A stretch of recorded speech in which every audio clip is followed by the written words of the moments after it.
I got Kevin Hincks and Renita Young joining me here in studio to go through some of the stock moves.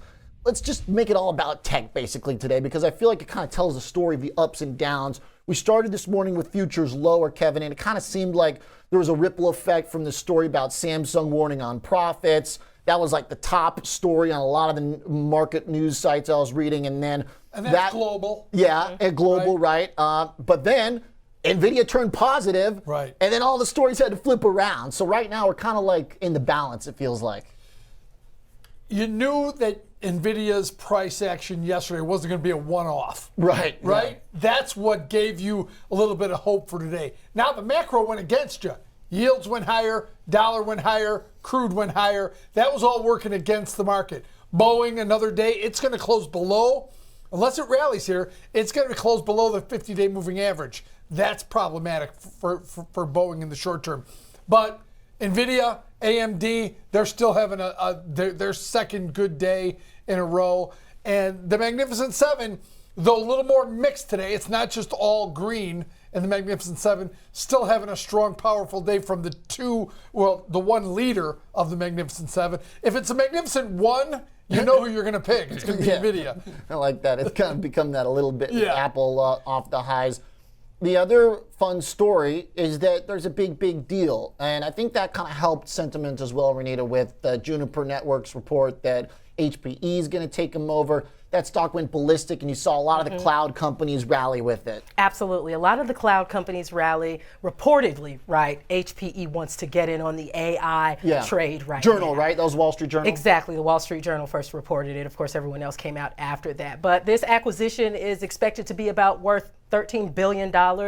But there is some concern amongst Wall Street on what this could mean for HPE, especially because HPE last reported $6.5 billion in cash and equivalents and investments, but $12.4 billion in total debt. And the size of this deal would be more than half of HPE's market cap based off of Monday's report. Wow, that's a big bite they're chewing off. It is. That's a big bite they're chewing off. They will possibly have to have more debt coming in to be able to make this acquisition. And so investors are worried about that right now. I think it's kind of an interesting story, Kevin, because firstly, two things here. One is that Juniper was not exactly like the scion of the AI trade necessarily. And the first headlines I read this morning they're kind of spinning it as an AI thing. Am I right or wrong? You're right. They are spinning it as an AI thing. Juniper Networks, that's not what they do primarily. Sure. But they do have an AI services component that they're creating, that they're trying to bolster, and that's the part that HPE wants to get in on. Bingo. Because what I did is I went in the Wayback Machine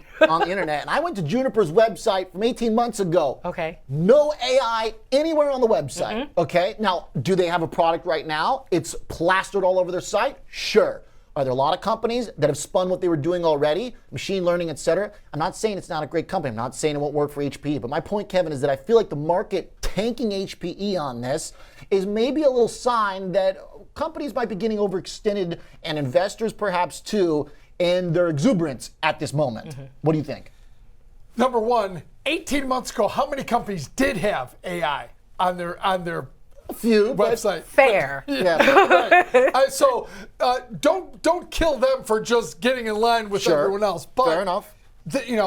When you see Hewlett Packard Enterprises, react like this, and the rumor is that they're near a deal, and it looks like Juniper hasn't backed off at all today when it rallied. Does this deal look like it's going down?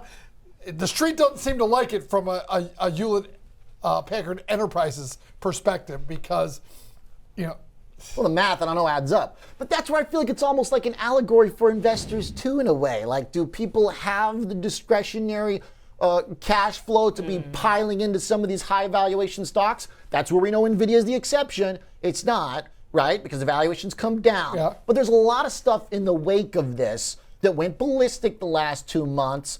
And how much of it is truly breakthrough tech? How much of it is rate dependent? Some of this stuff starts to feel a tiny bit like it's more tied into an assumption that there's going to be a lot of cheap money next year. And that's still up for grabs. Well, interest rates affect all these stocks. Yep. And all I can tell you is the cautionary tale here is look at streaming.